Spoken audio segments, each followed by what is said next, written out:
দুনিয়ার কোনো হাদিসের মধ্যে এমন নাই শ্বশুর শাশুড়ি খুশি তো তোমার জন্য জান্নাত, কোনো হাদিস নাই। ওস্তাদ খুশি তো তোমার জন্য জান্নাত, এমন কোনো হাদিস নাই। পীর সাহেব খুশি তো তোমার জন্য জান্নাত, এমন কোনো হাদিস নাই। নেতা খুশি তো তোমার জন্য জান্নাত, এমন হাদিস নাই।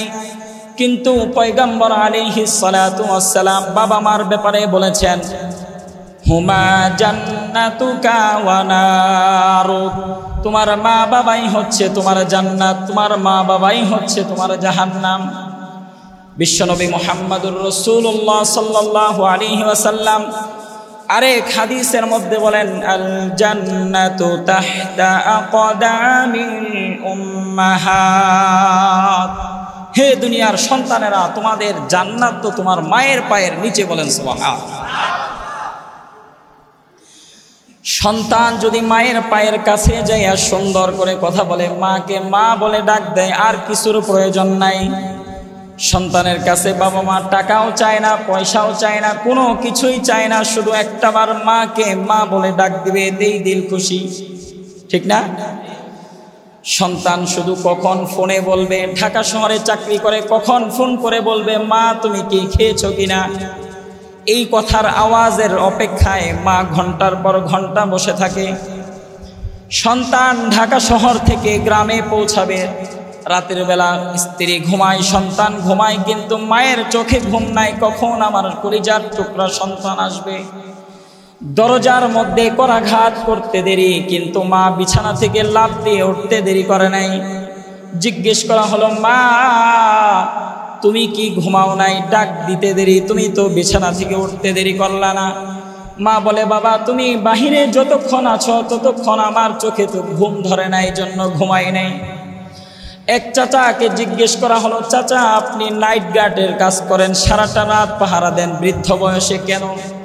বলে, বাবা আমার সন্তানকে আমি বড় ডাক্তার বানাবো, ইঞ্জিনিয়ার বানাবো, বড় ভার্সিটিতে ভর্তি করব, টাকার প্রয়োজন এই জন্য। কিছুদিন পরে জিজ্ঞেস করা হলো, চাচা আপনাকে আবার দেখা যাচ্ছে আপনি ফল বিক্রি করতেছেন কেন? রাতের বেলা নাইট গার্ডের চাকরি করেন, দিনের বেলা ঘুমের প্রয়োজন, আপনি আবার ফল নিয়ে বের হয়েছেন কেন? বলে, বাবা আমার সন্তানকে নামি দামি ইউনিভার্সিটিতে পড়াবো, এই জন্য টাকার দরকার, তাই আমি দিনের বেলাও কাজ করছি। কিছুদিন পর ওই বাবাকে দেখা যায় সে চোখের রাস্তার ধারে বসে চোখের পানি ঝরঝর করে টলমল করে পড়ছে। জিজ্ঞেস করা হলো, চাচা আপনি কেন কাঁদেন? বলে, বাবা সারা জীবন পরিশ্রম করে রাতের বেলা ঘুমাই নাই, দিনের বেলাও ঘুমাই নাই, কষ্ট পরিশ্রম করে সন্তানকে বড় ডাক্তার বানানোর জন্য। আমার সন্তান আজকে ইয়াবাগ্রস্ত, ইয়াবা খেয়ে ঘরের মধ্যে এসে আমার ঘরের আসবাবপত্রগুলো ভাঙচুর করে তছনছ করে দিচ্ছে টাকার জন্য। এমন সন্তান আছে না নাই? পত্রিকার পাতা খুললে দেখা যায় ঐশীর মতো মেয়ে তার বাবা মাকে বটি দিয়ে কুপিয়ে হত্যা করেছে। শুনেন নাই আপনারা? অসংখ্য অগণিত ঘটনা পত্রিকার পাতা খুললে দেখা যায়। শিরোনামের মধ্যে আসে, মোটর সাইকেলের জন্য বাবা মাকে কুপিয়ে হত্যা করেছে, এমন সংবাদ পাওয়া যায়। এই সন্তান কখনো কল্পনা করে নাই, কখনো তার দিমাগের মধ্যে এটা আনে নাই, আমাকে খাওয়াইলো কে, পেটের মধ্যে এত কষ্ট করে লালন পালন করলো কে, এই মাকে আমি কিভাবে জবাই করে ফেলি। মুহতারাম হাজরিন, কোনো সন্তানের ভিতরে যদি কোরআনী শিক্ষা থাকে, সন্তান যদি রব্বির হামহুমা কামা রব্বায়ানি সগীরা এই দোয়া শিখে থাকে, সন্তান একবার হলেও আপনার জন্য দোয়া করবে। কিন্তু আপনার সন্তানকে আপনি বড় ডাক্তার বানিয়েছেন ঠিকই, বড় ইঞ্জিনিয়ার, বড় ব্যারিস্টার, জজ সবই বানাইছেন, কিন্তু সন্তানকে ইসলামী শিক্ষা দেন নাই, সন্তানকে কোরআনের শিক্ষা দেন নাই। এই সন্তান কোনোদিন আপনার জন্য রব্বির হামহুমা কামা রব্বায়ানি সগীরা বলবে না। আরেকজন নামাজি সন্তান, একজন নেককার সন্তান, খোদার কসম করে বলি, নামাজের পরে দুইটা হাত আসমানের দিকে বাড়াইলে সর্বপ্রথম বাবা মার কথা স্মরণ হয়ে যায়। যতবার নামাজ আদায় করার জন্য মসজিদে আসে, যতবার দুইটা হাত আসমানের দিকে উঠায়, ততবার প্রত্যেকটা সন্তান বলতে থাকে, রব্বির হামহুমা কামা রব্বায়ানি সগীরা। অনেক সন্তান এসে বলে, হুজুর আমার বাবা মা যখন জীবিত ছিল ইলিশ মাছ খাইতে চাইছে, অনেক টাকা হুজুর কিনে খাওয়াইতে পারি নাই, দামি ফল ফ্রুট বেদানা অনেক টাকা দাম খাওয়াইতে পারি নাই। হুজুর আজকে আমার ফ্রিজের মধ্যে নানা রকমের ফল, নানা রকমের মাছ, নানা রকমের গোশত, কিন্তু আজকে তো আমার বাবা মা নাই, আমি কাকে খাওয়াবো? এই জন্য মোহতারাম হাজরিন, বাবা মা না থাকার যে কি কষ্ট যার আছে সে বুঝবে না, যে বাবা মা হারিয়েছে সে বুঝবে বাবা মা না থাকার কি কষ্ট। এক সাহাবী এসে রাসূলুল্লাহ সাল্লাল্লাহু আলাইহি ওয়াসাল্লামকে বলতেছেন, ইয়া রাসূলুল্লাহ, আমার বাবা মা দুইজনই কষ্ট করে মারা গিয়েছে, তাদেরকে চিকিৎসা করতে পারি নাই, টাকা ছিল না। আজকে আমার কাছে অসংখ্য অগণিত টাকা, কিন্তু আমার বাবা মা জীবিত নাই, তাদের চিকিৎসা করব, অনেক টাকা, কিন্তু বাবা মা জীবিত নাই। রাসূল কি বলবো ইয়া রাসূলুল্লাহ? রাসূল তার কান্না দেখে, চোখের পানি দেখে নিজেও কান্না করে দিয়েছেন। কারণ আমাদের নবী এমন পয়গাম্বর যিনি বাবা ডাকের মধ্যে যে কি মধু এইটা কখনো উপলব্ধি করতে পারে নাই। জন্মগ্রহণ করার পূর্বেই বাবাকে হারিয়েছেন, এই বাবা ডাকের মধ্যে যে কি মজা এটা কখনো উপলব্ধি পর্যন্ত করতে পারে নাই। এই জন্য রাসূলুল্লাহ সাল্লাল্লাহু আলাইহি ওয়াসাল্লাম বলেন, ওগো আমার সাহাবী, তুমি নামাজ আদায় করে করে তোমার বাবা মার জন্য দোয়া করো। বলেন সুবহানাল্লাহ। আউযু বিল্লাহি মিনাশ শাইতানির রাজীম। বিসমিল্লাহির রাহমানির রহিম। وقضى ربك ألا تعبدوا إلا إياه وبالوالدين إحسانا إما يبلغن عندك الكبر أحدهما أو كلاهما فلا تقل لهما أف ولا تنهرهما وقل لهما قولا كريما واخفض لهما جناح الذل من الرحمة وقل رب ارحمهما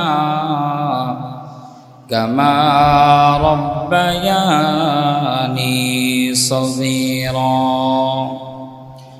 وقال رسول الله صلى الله عليه وسلم رضا الرب في رضا الوالد وسخط الرب في سخط الوالد أو كما قال عليه الصلاة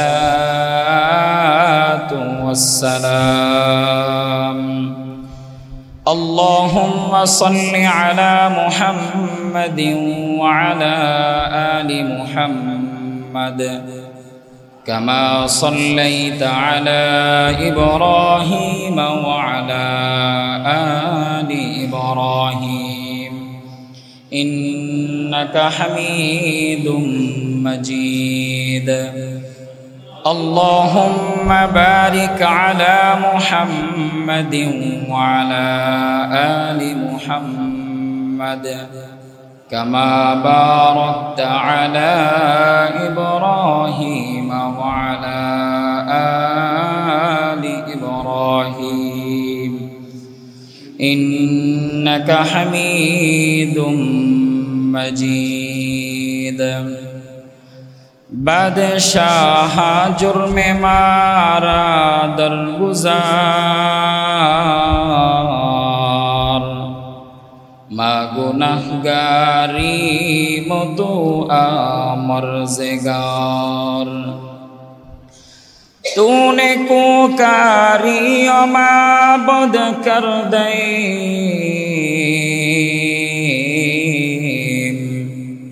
जुर्मे बे अंदाज़ बे हद कर दे सालेहा दर बंदे आसिया गश्ते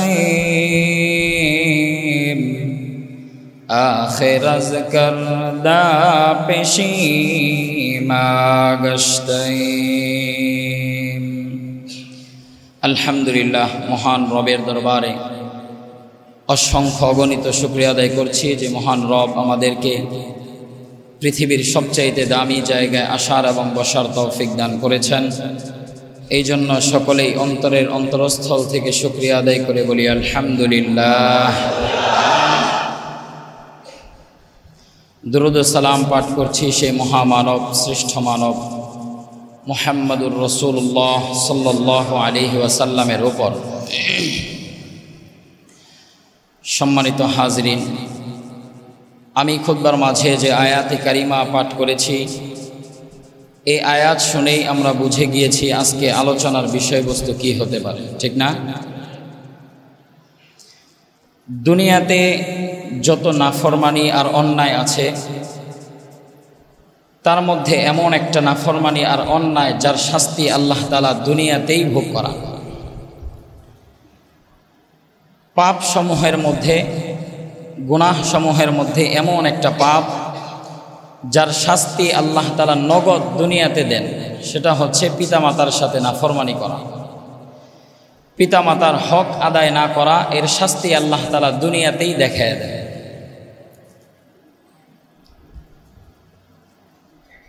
আল্লাহর রাসূল সাল্লাল্লাহু আলাইহি ওয়াসাল্লামের কাছে সাহাবায়ে কেরাম জিজ্ঞেস করলেন, ইয়া রাসূলুল্লাহ, আহাব্বুল আমালি ইলাল্লাহ, আল্লাহর কাছে সবচেয়ে দামি আমল কোনটি?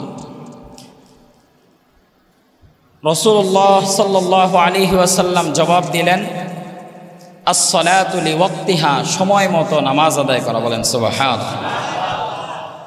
সবচেয়ে দামি, সবচেয়ে মূল্যবান ইবাদত আস-সালাতু লিওয়াক্তিহা, নামাজের সময় আসলে নামাজ আদায় করা।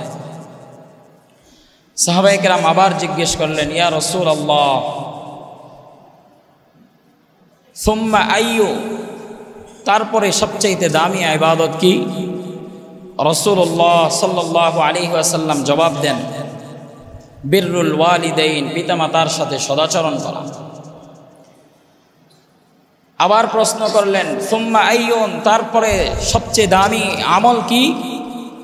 রাসূল বলেন, আল জিহাদু ফি সাবিলিল্লাহ, আল্লাহর রাস্তায় জিহাদ করা। তাহলে বোঝা গেল সর্বপ্রথম সবচেয়ে দামি ইবাদত নামাজ আদায় করা, সময় মতো নামাজ আদায় করা। এরপরে দ্বিতীয় স্তরে হচ্ছে পিতামাতার সাথে সদাচরণ করা। পিতামাতার সাথে সদাচরণের ব্যাপারে আল্লাহ পাক রব্বুল আলামিন কোরআনুল কারীমের মধ্যে 5টা কর্মসূচি দিয়েছেন। কয়টা? মনোযোগ সহকারে শুনবো ইনশাআল্লাহ। আল্লাহ তাআলা সূরাত বনী ইসরাঈল কোরআনুল কারীমের 15 নম্বর পারা 3 নম্বর পৃষ্ঠার মধ্যে আল্লাহ তাআলা 5টা কর্মসূচি সন্তানদেরকে দিয়েছেন। আল্লাহ বলেন, وَقَضَى رَبُّكَ أَلَّا تَعْبُدُوا إِلَّا إِيَّاهُ وَبِالْوَالِدَيْنِ إِحْسَانًا। আল্লাহ পাক রব্বুল আলামিন বলেন, ওয়াকাদা রব্বুকা, নবী আপনার রব ফয়সালা করে দিয়েছেন, আল্লাহ তা'বুদু ইল্লা ইয়্যাহ, ইবাদত করতে হবে একমাত্র আল্লাহ তাআলা। কার ইবাদত করতে হবে? ওয়াবিল ওয়ালিদাইনি ইহসানা, রবের ইবাদতের পরবর্তী স্টেপ আল্লাহ তাআলা বলতেছেন ওয়াবিল ওয়ালিদাইনি ইহসানা, এবং পিতামাতার সাথে সদাচরণ করতে হবে। বলেন সুবহানাল্লাহ। কার নির্দেশ? জোরে বলি, কার নির্দেশ? আল্লাহ বলতেছেন। কখন? আল্লাহ এটাও বলতেছেন, ইম্মা ইয়াবলুগান্না ইনদাকাল কিবারা আহাদুহুমা আও কিলাহুমা। আল্লাহ বলতেছেন, যখন তারা বৃদ্ধ বয়সে বাবা মা উভয়কে যদি তোমরা পাও তাহলে তাদের সাথে সদাচরণ করবা। যদি উভয়কে নাও পাও, একজনকেও যদি পাও তার সাথে সদাচরণ করবা। এর কথার দ্বারা কি এটা বোঝা যায় যে যৌবনকালে পিতামাতার সাথে খারাপ আচরণ করতে হবে? না। আল্লাহ তাআলা বলছেন বৃদ্ধা বয়সেও যদি পাও তারপরেও পিতামাতার সাথে সদাচরণ করবা, সুন্দর আচরণ করবা, আল্লাহ তাআলা বলতেছে। এরপরে আল্লাহ তাআলা কর্মসূচি দিতেছেন 5টা। প্রথম নাম্বার কর্মসূচি কি করণীয় সন্তানদের জন্য। আমরা সবাই সন্তান না? কোনো না কোনো বাবা মার তো সন্তান। কর্মসূচি আল্লাহ তাআলা দিচ্ছেন। 1 নাম্বার কর্মসূচি আল্লাহ বলেন, ফালা তাকুল লাহুমা উফ। প্রথম কর্মসূচি, তাদেরকে কখনো কোনো অবস্থাতেই কোনো পজিশনেই তাদের সাথে উফ শব্দ উচ্চারণ করো না। অর্থাৎ বিরক্ত হয়ে কখনো উফ শব্দ উচ্চারণ করো না, অর্থাৎ বিরক্ত বোধ হয় না বাবা মার উপর। অথবা এটার ব্যাখ্যা এমনও হতে পারে, এমন আচরণ করো না, এমন কথা বলো না যার ফলশ্রুতিতে বাবা মা তোমার ব্যাপারে বলে উফ। অর্থাৎ কষ্টের হাহাকারের একটা আওয়াজ যাতে মুখ থেকে বের না করে, এটা সর্বপ্রথম কর্মসূচি।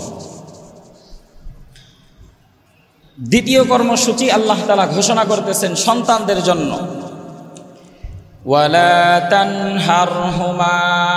দ্বিতীয় কর্মসূচি, তাদেরকে ধমক দিও না, কড়া আওয়াজে উঁচু আওয়াজে কখনো কথা বলো না। এমনও সময় আসবে মা বয়স্কা নারী, বয়স হয়ে গিয়েছে, কমলা খাইতে মন চাইছে। মানুষের মন চাইতে পারে না? মায়ের মন চাইছে, কিন্তু আমি এমন কর্কশ ভাষায় কথা বলতেছি মার সাথে, মা এই সাহস করতেছে না সন্তানকে বলবে যে বাবা আমার জন্য কমলা নিয়ে এসো। এমন আচরণ আর এমন কথাবার্তা, কটু কথা, উঁচু আওয়াজে কথা বলো না যে তোমার মা একটা আবদার করবে, সেই সাহস পর্যন্ত পায় না। এমন পজিশন, এমন পরিস্থিতি যাতে কায়েম না হয়, এমনভাবে সুন্দর কোমলভাবে কথা বলতে হবে। কয় নাম্বার কর্মসূচি গেল? 2 নাম্বার কর্মসূচি। তৃতীয় কর্মসূচি আল্লাহ তাআলা বলতেছেন, ওয়াকুল লাহুমা কওলান কারীমা। তাদের সাথে সুন্দর কোমলমতি আচরণ, নরম আচরণে কথা বলবা, সুন্দরভাবে কথা বলবা। বলেন সুবহানাল্লাহ। আল্লাহ শিখিয়ে দিতেছেন সন্তানদেরকে। বাবা যখন সন্তানের সাথে নরম আচরণে কথা বলে, দুষ্টামির ছলে ভঙ্গিমা করে সন্তানকে বলে, বাবা আমি বাজারে যাইতেছি, তোমার জন্য চকলেট নিয়ে আসবো, তোমার জন্য খেলনা নিয়ে আসবো, তোমার জন্য এটা নিয়ে আসবো, সেটা নিয়ে আসবো, এভাবে বলে না? মার সাথে বাবার সাথে এইভাবেই কথা বলতে হবে, যাতে সন্তানের কাছে কোনো আবদার করতে বাবা মা কুণ্ঠাবোধ না করে, কোনো প্রকার ইতস্ততা বোধ না করে, যে কোনো আবদার যাতে সন্তানের কাছে করতে পারে। এটা আল্লাহ তাআলা শিক্ষা দিচ্ছে।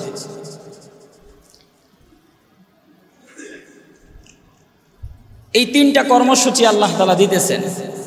চতুর্থ নাম্বার কর্মসূচি আল্লাহ বলেন, ওয়াখফিদ লাহুমা জানাহাযুল্লি মিনার রাহমাহ।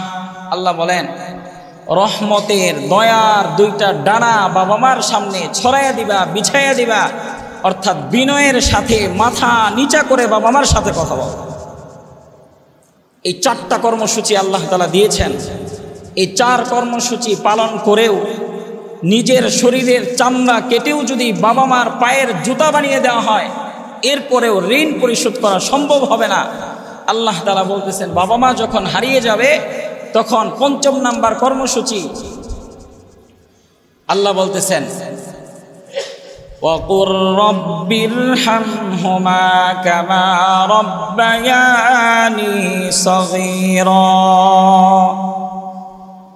যাদের বাবা মা নাই তারা মনে মনে কল্পনা করতেছে আমরা কি করব। 4টা কর্মসূচি তো জীবিত অবস্থায়, আমার বাবা মা তো মরে গেছে। আল্লাহ তাআলা 5ম নাম্বার কর্মসূচি দিতেছেন, জীবিত অবস্থায় এটা পালন করতে হবে, মৃত্যুবরণ করার পরেও পালন করতে হবে। আল্লাহ দোয়া শিখিয়ে দিতেছেন, ওয়াকুর রব্বিরহামহুমা কামা রাব্বায়ানি সগীরা। এইটা বলে আমার কাছে দোয়া চাও, আমি আল্লাহ তাআলা কবুল করে নেব। বলেন সুবহানাল্লাহ। ফ্যাক্টরির মালিক যদি কিভাবে অ্যাপ্লিকেশন করলে চাকরি হবে এটা নিজেই যদি শিখিয়ে দেয়, আমার কাছে এইভাবে দরখাস্ত লিখে দিবা, আমি তোমার অ্যাপ্লিকেশন মঞ্জুর করব, তাহলে এটা যে মঞ্জুর হবে, তার চাকরি যে মাস্ট বি হবে, এতে কোনো সন্দেহ আছে? আল্লাহ তাআলা স্বয়ং শিখিয়ে দিতেছেন, বান্দা ক্ষমা তো আমার কাছেই চাইবা, বাবা মার জন্য দোয়া তো আমার কাছেই করবা, আমি আল্লাহ তোমাকে শিখিয়ে দিলাম এই শিখানো ভাষায় শিখানো শব্দ দিয়ে দোয়া করবা। দোয়া করতে দেরি, আমি আল্লাহ তাআলা কবুল করতে দেরি করব। এই 5টা কর্মসূচি আল্লাহ তাআলা সমস্ত দুনিয়ার জগতের সমস্ত সন্তানদেরকে 5টা কর্মসূচি আল্লাহ তাআলা দিয়েছে। আপনি বাবা মার সাথে সদাচরণ করবেন না কেন? বিশ্বনবী মুহাম্মদুর রাসূলুল্লাহ সাল্লাল্লাহু আলাইহি ওয়াসাল্লামের কাছে এক ব্যক্তি এসে প্রশ্ন করল, যা রাজুলুন, এক ব্যক্তি এসে বলল, ইয়া রাসূলুল্লাহ, মান আহাক্কুন নাসি বিহুসনি সাহাবাতি, দুনিয়ার মধ্যে মানুষের মধ্যে সবচাইতে সদাচরণ কার সাথে করবে? রাসূল বলতেছেন, উম্মুকা, তোমার মার সাথে সদাচরণ করবা। এই ব্যক্তি আবার প্রশ্ন করতেছেন, ইয়া রাসূলুল্লাহ সুম্মা মান, তারপরে কার সাথে সবচাইতে বেশি সদাচরণ করব? রাসূল বলতেছেন, উম্মুকা, তোমার মার সাথে। আবার প্রশ্ন করতেছেন, ইয়া রাসূলুল্লাহ সুম্মা মান, তারপরে সবচাইতে বেশি সদাচরণ, ভালো আচরণ, সুন্দর আচরণ কার সাথে করব? রাসূল বলতেছেন, উম্মুকা, তোমার মার সাথে। আবার প্রশ্ন করতেছেন, ইয়া রাসূলুল্লাহ, তারপরে সুম্মা মান, তারপরে সবচাইতে বেশি সদাচরণ কার সাথে করব? রাসূল বলতেছেন, আবুকা, তোমার বাবার সাথে। বলেন সুবহানাল্লাহ। মার কথা বললেন 3 বার, বাবার কথা বললেন 1 বার। কেন 3 বার বললেন? এই প্রশ্নের জবাব আল্লাহ তাআলা কোরআনুল কারীমের আরেক আয়াতের মধ্যে আল্লাহ তাআলা বলেন, সূরাতুল আহকাফ 26 নম্বর পারার 2 নম্বর পৃষ্ঠার মধ্যে আল্লাহ তাআলা এই প্রশ্নের জবাব দিয়েছেন। 3 কারণে 3টা কষ্ট সহ্য এমন বাবা মা করে, এমন 3টা কষ্ট যেটা মা সহ্য করে বাবা করে না, যার কারণে আল্লাহ তাআলা 3 বার, রাসূল সাল্লাল্লাহু আলাইহি ওয়াসাল্লাম 3 বার মার কথা বলেছেন, 4র্থবার বাবার কথা বলেছেন। 1 নাম্বার এমন কষ্ট যেটা দুনিয়ার কোনো বাবা সহ্য করে না। 1 নাম্বার কষ্ট, হামালাতহু উম্মুহু কুরহা, পেটে সন্তান ধারণ করা, এই কষ্ট শুধুমাত্র মায়েরাই করে, কোনো বাবা করে না। এই জন্য আল্লাহ রাসূল 3 বার যে বলেছেন 3টার কারণ, 3টা কষ্ট, এমন 3টা কষ্ট যা বাবা সহ্য করে না, এই জন্য আল্লাহ রাসূল 3 বার বলেছেন মার কথা। 1 নাম্বার, সন্তানকে গর্ভে ধারণ করা, এটা কোনো পুরুষ কোনো বাবা করে না, শুধু মাই করে, এই জন্য আল্লাহ রাসূল সাল্লাল্লাহু আলাইহি ওয়াসাল্লাম বলেছেন। বলেন সুবহানাল্লাহ। কেমন কষ্ট এটা আমি আর আপনি বুঝবো না, শুধুমাত্র মাই বুঝে, যে গর্ভে সন্তান ধারণ করেছে সেই বলতে পারে। গভীর রাত্রিতে স্বামী স্ত্রী একসাথে শুয়ে আছে, এমন মুহূর্তে সন্তান পেটের মধ্যে লাথি মেরেছে, মা লাফ দিয়ে বিছানা থেকে উঠে গেছে, খুঁটি ধরে কান্নাকাটি করা শুরু করছে। স্বামী জিজ্ঞেস করতেছেন, কি হয়েছে তোমার, কেন কান্না করো?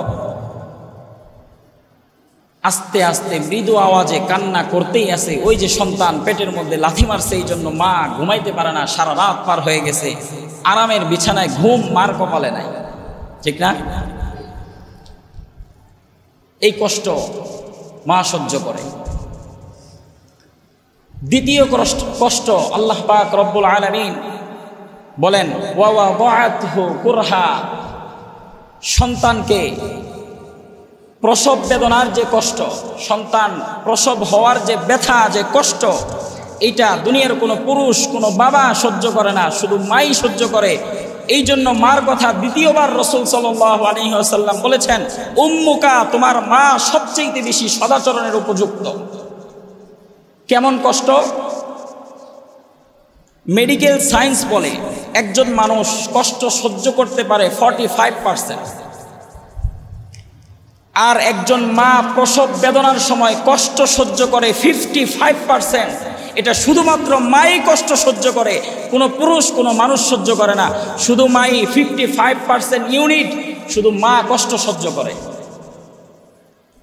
কেমন কষ্ট?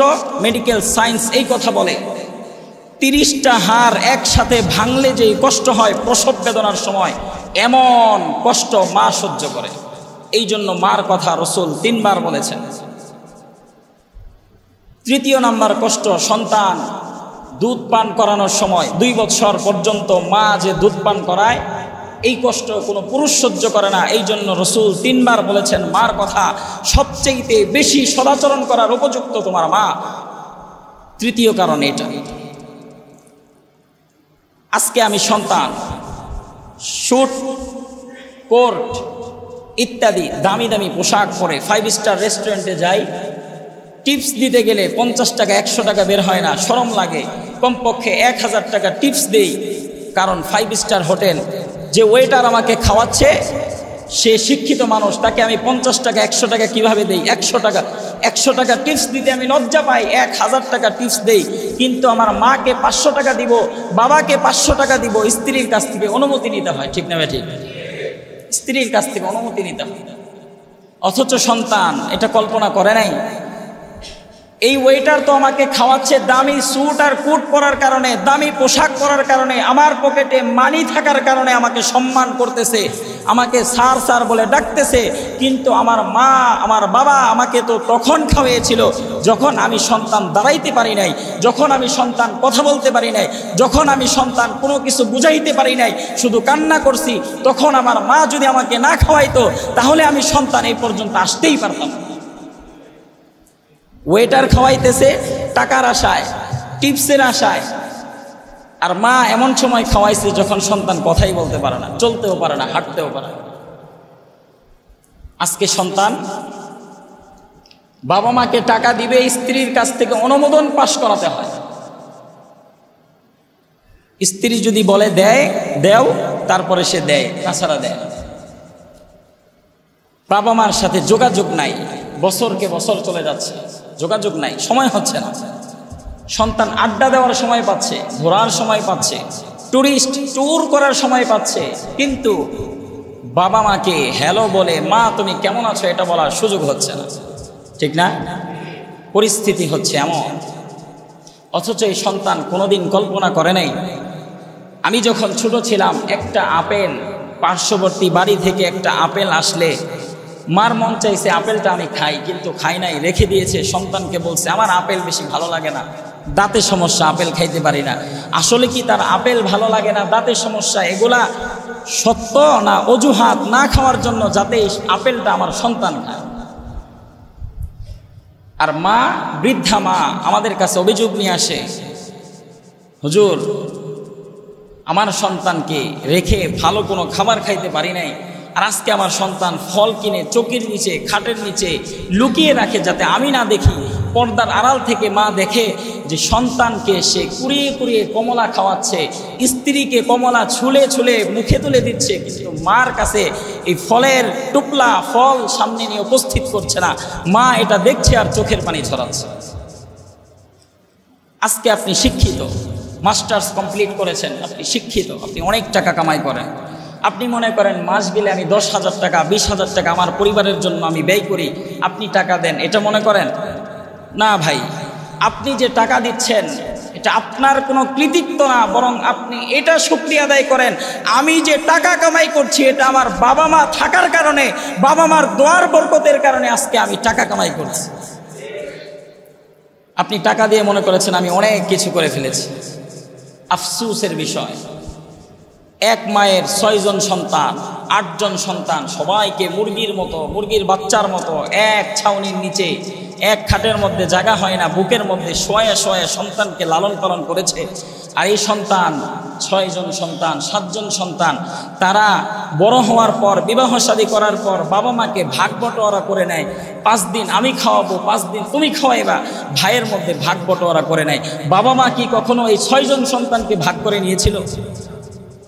6 জন সন্তান এক মাকে ভাগ করে নিচ্ছে, আর এক মা 6 জন সন্তানকে এক খাটে, এক চোখের উপরে, এক বুকের উপরে রেখে মানুষ করেছে, বড় করেছে, কষ্ট করে লালন পালন করেছে, সেটা সে আজকে ভুলে গেছে।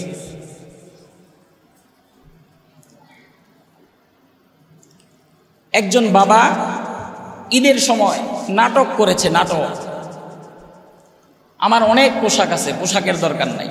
আসলে কি পোশাকের দরকার নাই? আসলে কি পোশাক কিনতে মনে চায় না এটা, নাকি সে টাকা জমিয়ে তার সন্তানের সমস্ত চাহাত, সমস্ত চাহিদাকে পূরণ করবে, এই জন্যই মিথ্যা কথা বলেছে?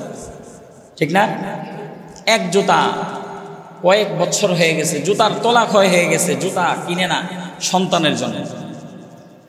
আপনি বিশ্বাস না করলে 12টার পরে রাস্তায় যাবেন, দেখবেন ভ্যান চালাইতেছে। জিজ্ঞেস করবেন, ভাই আপনি এত রাত্রে ভ্যান চালাইতেছেন কেন? দিনেও ভ্যান চালান, রাতেও ভ্যান চালান, কারণ কি?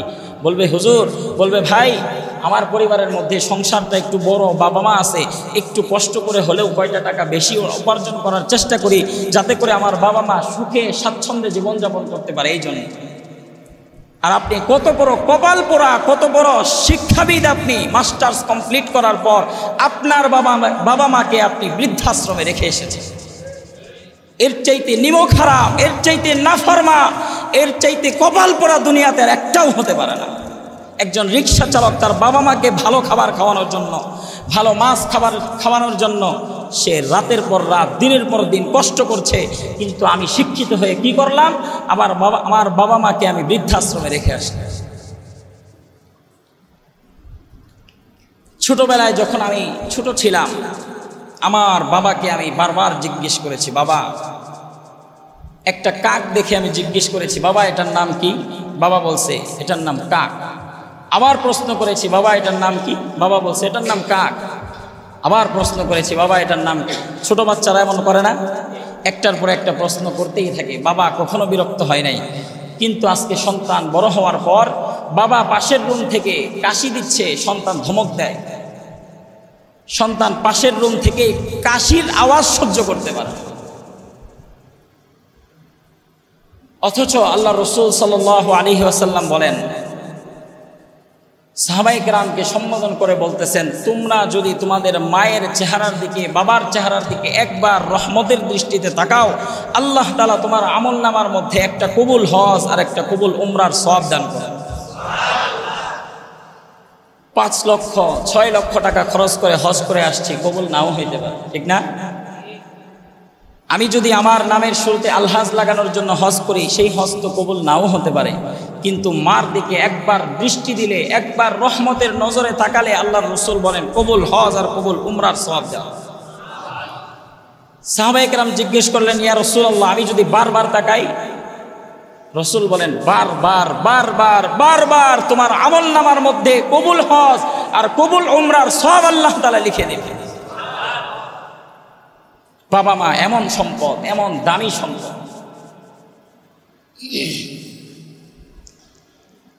আল্লাহ রসুল সাল্লাল্লাহু আলাইহি ওয়াসাল্লাম 3 বার মার কথা বলেছেন, এরপরে বাবার কথা বলেছেন, কষ্টের কথা, যন্ত্রণার কথা।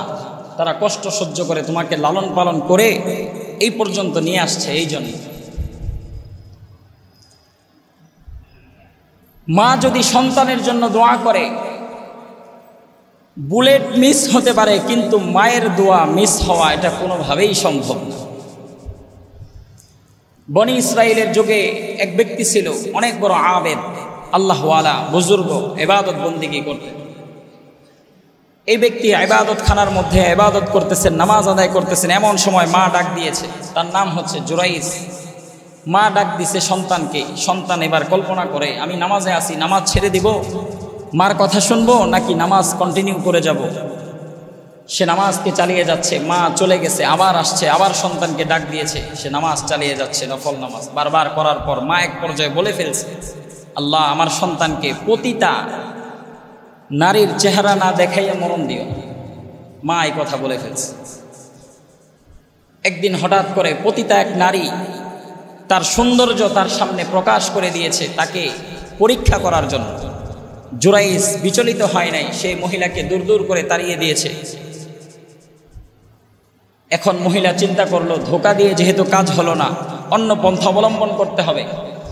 সে এক রাখালের সাথে অবৈধ আচরণ করে, অবৈধ মেলামেশা করে গর্ভে সন্তান ধারণ করার পর লোকদেরকে ডেকে বলেছে, এই সন্তান, এই জুরাইজ, এই যে আবেদ ইবাদতকারী ব্যক্তি, ওনার।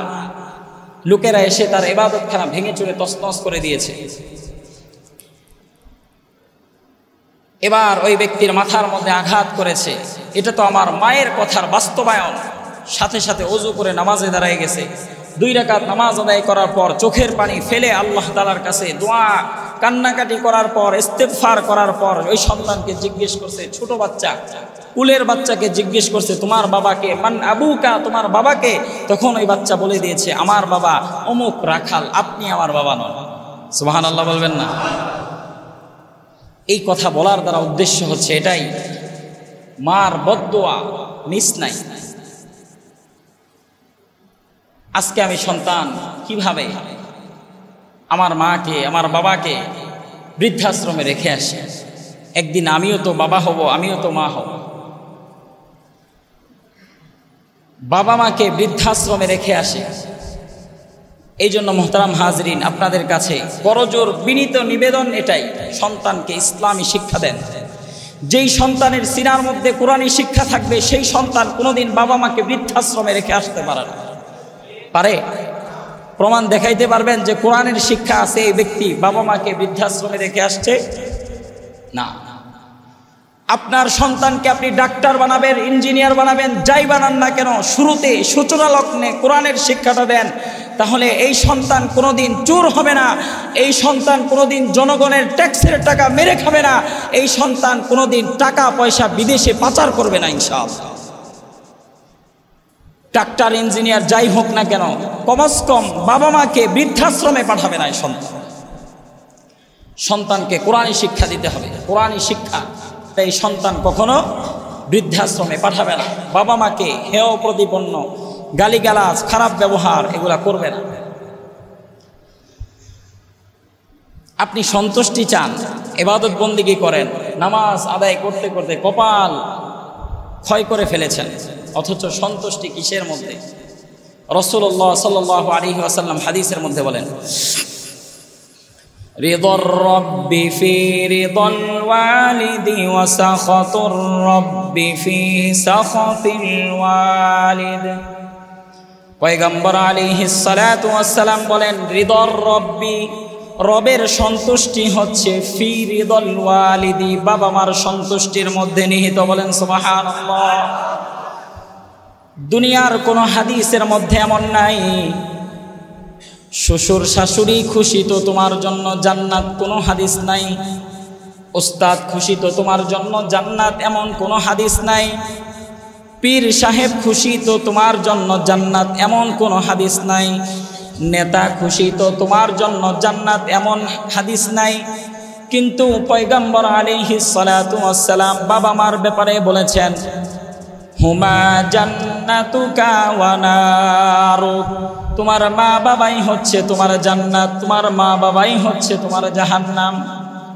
বিশ্বনবী মুহাম্মদুর রাসূলুল্লাহ সাল্লাল্লাহু আলাইহি ওয়াসাল্লাম আরেক হাদিসের মধ্যে বলেন, আল জান্নাতু তাহতা আকদামিল উম্মাহাত, হে দুনিয়ার সন্তানেরা, তোমাদের জান্নাত তো তোমার মায়ের পায়ের নিচে। বলেন সুবহানাল্লাহ।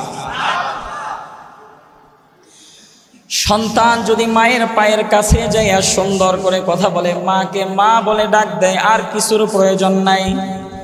সন্তানের কাছে বাবা মা টাকাও চায় না, পয়সাও চায় না, কোনো কিছুই চায় না, শুধু একটাবার মাকে মা বলে ডাক দিবে, এতেই দিল খুশি। ঠিক না? সন্তান শুধু কখন ফোনে বলবে, ঢাকা শহরে চাকরি করে, কখন ফোন করে বলবে মা তুমি কি খেয়েছো কিনা, এই কথার আওয়াজের অপেক্ষায় মা ঘন্টার পর ঘন্টা বসে থাকে। সন্তান ঢাকা শহর থেকে গ্রামে পৌঁছাবে, রাতের বেলা স্ত্রী ঘুমায়, সন্তান ঘুমায়, কিন্তু মায়ের চোখে ঘুম নাই। কখন আমার কলিজার টুকরা সন্তান আসবে। দরজার মধ্যে করাঘাত করতে দেরি, কিন্তু মা বিছানা থেকে লাফ দিয়ে উঠতে দেরি করে নাই। জিজ্ঞেস করা হলো, মা তুমি কি ঘুমাও নাই? ডাক দিতে দেরি, তুমি তো বিছানা থেকে উঠতে দেরি করলা না। মা বলে, বাবা তুমি বাহিরে যতক্ষণ আছো ততক্ষণ আমার চোখে তো ঘুম ধরে নাই, জন্য ঘুমাই নাই। এক চাচাকে জিজ্ঞেস করা হলো, চাচা আপনি নাইট গার্ডের কাজ করেন, সারাটা রাত পাহারা দেন, বৃদ্ধ বয়সে কেন? বলে, বাবা আমার সন্তানকে আমি বড় ডাক্তার বানাবো, ইঞ্জিনিয়ার বানাবো, বড় ভার্সিটিতে ভর্তি করব, টাকার প্রয়োজন, এই জন্য। কিছুদিন পরে জিজ্ঞেস করা হলো, চাচা আপনাকে আবার দেখা যাচ্ছে আপনি ফল বিক্রি করতেছেন কেন? রাতের বেলা নাইট গার্ডের চাকরি করেন, দিনের বেলা ঘুমের প্রয়োজন, আপনি আবার ফল নিয়ে বের হয়েছেন কেন? বলে, বাবা আমার সন্তানকে নামি দামি ইউনিভার্সিটিতে পড়াবো, এই জন্য টাকার দরকার, তাই আমি দিনের বেলাও কাজ করছি। কিছুদিন পর ওই বাবাকে দেখা যায় সে চোখের রাস্তার ধারে বসে চোখের পানি ঝরঝর করে টলমল করে পড়ছে। জিজ্ঞেস করা হলো, চাচা আপনি কেন কাঁদেন? বলে, বাবা সারা জীবন পরিশ্রম করে, রাতের বেলা ঘুমাই নাই, দিনের বেলাও ঘুমাই নাই, কষ্ট পরিশ্রম করে সন্তানকে বড় ডাক্তার বানানোর জন্য। আমার সন্তান আজকে ইয়াবাগ্রস্ত, ইয়াবা খেয়ে ঘরের মধ্যে এসে আমার ঘরের আসবাবপত্রগুলো ভাঙচুর করে তছনছ করে দিচ্ছে টাকার জন্য। এমন সন্তান আছে না নাই? পত্রিকার পাতা খুললে দেখা যায় ঐশীর মতো মেয়ে তার বাবা মাকে বটি দিয়ে কুপিয়ে হত্যা করেছে। শুনেন নাই আপনারা? অসংখ্য অগণিত ঘটনা পত্রিকার পাতা খুললে দেখা যায়। শিরোনামের মধ্যে আসে মোটর সাইকেলের জন্য বাবা মাকে কুপিয়ে হত্যা করেছে, এমন সংবাদ পাওয়া যায়। এই সন্তান কখনো কল্পনা করে নাই, কখনো তার দিমাগের মধ্যে এটা আনে নাই, আমাকে খাওয়াইলো কে, পেটের মধ্যে এত কষ্ট করে লালন পালন করলো কে, এই মাকে আমি কিভাবে জবাই করে ফেলি। মুহতারাম হাজরিন, কোনো সন্তানের ভিতরে যদি কোরআনী শিক্ষা থাকে, সন্তান যদি রব্বির হামহুমা কামা রব্বায়ানি সগীরা এই দোয়া শিখে থাকে, সন্তান একবার হলেও আপনার জন্য দোয়া করবে। কিন্তু আপনার সন্তানকে আপনি বড় ডাক্তার বানিয়েছেন ঠিকই, বড় ইঞ্জিনিয়ার, বড় ব্যারিস্টার, জজ সবই বানাইছেন, কিন্তু সন্তানকে ইসলামী শিক্ষা দেন নাই, সন্তানকে কোরআনের শিক্ষা দেন নাই। এই সন্তান কোনোদিন আপনার জন্য রব্বির হামহুমা কামা রব্বায়ানি সগীরা বলবে না। আর একজন নামাজি সন্তান, একজন নেককার সন্তান, খোদার কসম করে বলি, নামাজের পরে দুইটা হাত আসমানের দিকে বাড়াইলে সর্বপ্রথম বাবা মার কথা স্মরণ হয়ে যায়। যতবার নামাজ আদায় করার জন্য মসজিদে আসে, যতবার দুইটা হাত আসমানের দিকে উঠায়, ততবার প্রত্যেকটা সন্তান বলতে থাকে, রব্বির হামহুমা কামা রব্বায়ানি সগীরা। অনেক সন্তান এসে বলে, হুজুর আমার বাবা মা যখন জীবিত ছিল ইলিশ মাছ খাইতে চাইছে, অনেক টাকা হুজুর কিনে খাওয়াইতে পারি নাই, দামি ফল ফ্রুট বেদানা অনেক টাকা দাম খাওয়াইতে পারি নাই। হুজুর আজকে আমার ফ্রিজের মধ্যে নানা রকমের ফল, নানা রকমের মাছ, নানা রকমের গোশত, কিন্তু আজকে তো আমার বাবা মা নাই, আমি কাকে খাওয়াবো? এই জন্য মোহতারাম হাজরিন, বাবা মা না থাকার যে কি কষ্ট যার আছে সে বুঝবে না, যে বাবা মা হারিয়েছে সে বুঝবে বাবা মা না থাকার কি কষ্ট। এক সাহাবী এসে রাসূলুল্লাহ সাল্লাল্লাহু আলাইহি ওয়াসাল্লামকে বলতেছেন, ইয়া রাসূলুল্লাহ, আমার বাবা মা দুইজনই কষ্ট করে মারা গিয়েছে, তাদেরকে চিকিৎসা করতে পারি নাই, টাকা ছিল না। আজকে আমার কাছে অসংখ্য অগণিত টাকা, কিন্তু আমার বাবা মা জীবিত নাই, তাদের চিকিৎসা করব, অনেক টাকা, কিন্তু বাবা মা জীবিত নাই। রসুল কি বলবো ইয়া রাসূলুল্লাহ? রসুল তার কান্না দেখে, চোখের পানি দেখে নিজেও কান্না করে দিয়েছেন। কারণ আমাদের নবী এমন পয়গাম্বর যিনি বাবা ডাকের মধ্যে যে কি মধু, এইটা কখনো উপলব্ধি করতে পারে নাই। জন্মগ্রহণ করার পূর্বেই বাবাকে হারিয়েছেন, এই বাবা ডাকের মধ্যে যে কি মজা, এটা কখনো উপলব্ধি পর্যন্ত করতে পারে নাই। এই জন্য রাসূলুল্লাহ সাল্লাল্লাহু আলাইহি ওয়াসাল্লাম বলেন, ওগো আমার সাহাবী, তুমি নামাজ আদায় করে করে তোমার বাবা মার জন্য দোয়া করো। বলেন সুবহানাল্লাহ। এই জন্য মুহতারাম হাজিরিন, সন্তানকে যদি আপনি শিক্ষা না দেন, হবে আপনার সন্তান অনেক টাকার মালিক, তার বুদ্ধি এমন পর্যায়ে যাবে, কবরের উপর ফুলের তোড়া দিয়ে আসবে, কিন্তু দোয়া করবে না। বাবা মার হক, মৃত্যুর পরেও হক সন্তান থেকে পৃথক হয় না। আমার বাবা মা মারা গেছে, হক চলে গেছে না, আমি মৃত্যুবরণ না করা পর্যন্ত বাবা মার হক আমার থেকে জায়েল হবে না। আমি যখন মারা যাব তখন আমার বাবা মার হক চলে যাবে। এই জন্য মৃত্যুর আগ পর্যন্ত বাবা মার হক আদায় করতে হবে। মৃত্যুর পরে আবার হক কি? মৃত্যুর পরে হক হচ্ছে বাবার যে বন্ধু বান্ধব আছে তাদের সাথে সদাচরণ করা, মায়ের বান্ধবীদের সাথে সদাচরণ করা, তাদেরকে সহযোগিতা করা, তাদের সাথে সুন্দরভাবে কথাবার্তা বলা, তাদের সাথে সুন্দর আচরণ করা, এটা ইসলাম শিক্ষা দেয়। আরেকটা হক হচ্ছে বাবা মার জন্য দোয়া করা। আজকে দোয়া করার সময় হয় না, মসজিদে আসার সময় হয় না, দোয়া করার সময় হয় না। হাজারো হুজুর হাজারো ইমামকে দিয়ে দোয়া করাইলেও সন্তানের যে ব্যথা, সন্তানের যে অন্তরের যে একটা আবেগ, এটা কখনো সম্ভব? কথা বলেন, সম্ভব? এই জন্য ভাই, বেশি থেকে বেশি যারা বাবা মাকে হারিয়েছেন, চোখের পানি ফেলে ফেলে বাবা মার জন্য দোয়া করেন। আল্লাহ আল্লাহ, আমার মা আরামের বিছানায় ঘুমায় নাই, আমি পেশাব করে দিয়েছি, পোশাক চেঞ্জ করে দিয়েছে, আবার পোশাক পরাই দিছে, রাতের বেলা কয়েকবার করার পর বিছানা যখন ভিজে গেছে, আমার মা পেশাবের মধ্যে নিজে শুয়ে আমাকে শুকনা জায়গার মধ্যে শোয়ানোর জন্য বুকের উপরে রেখে সারা রাত পার করে দিয়েছে। আমার মা কখনো কষ্টের বিছানার মধ্যে আমার ঘুম পাড়ায়। সন্তান যখন দূরে চলে যায়, বাবা মা রাস্তার দিকে তাকিয়ে থাকে, কত দূর পর্যন্ত সন্তান যাচ্ছে, যত দূর দেখা যায় তত দূর তাকিয়ে থাকে, ঠিক না? ভালো মন্দ রান্না করলে চোখের পানি যখন প্লেটের মধ্যে টপ টপ করে পড়ে, বাবা জিজ্ঞেস করে, ওগো তুমি কাঁদছো কেন, কান্না করো কেন? স্ত্রী বলে, জানি না, আমার সন্তান কলিজার টুকরা সন্তান, না জানি কি দিয়ে খাবার খাচ্ছে, খাইতে পারতেছে কিনা। মা ভালো মন্দ খাবার ফ্রিজে রেখে দিত, যখন সন্তান আসবে তখন তাকে ভালো খাবারটা তাকে দিব, তখন সে খাবে। ভালো খাবারগুলো রেখে দিত। আর সন্তান আজকে হাজার হাজার টাকা কামাই করে, অনেক সম্পদ, অনেক কিছু, কিন্তু মার কাছে ফোন দিয়ে খবর নেওয়ার মতো সুযোগ হয় না, বছরে একটা বার মার সাথে সাক্ষাৎ করার মতো সুযোগ হয়। আল্লাহ পাক রব্বুল আলামিন আমাদের সবাইকে বাবা মার প্রতি, যাদের বাবা মা বেঁচে আছে তাদের প্রতি সদয় হওয়ার তৌফিক দান করুন। সবাই বলে আমিন।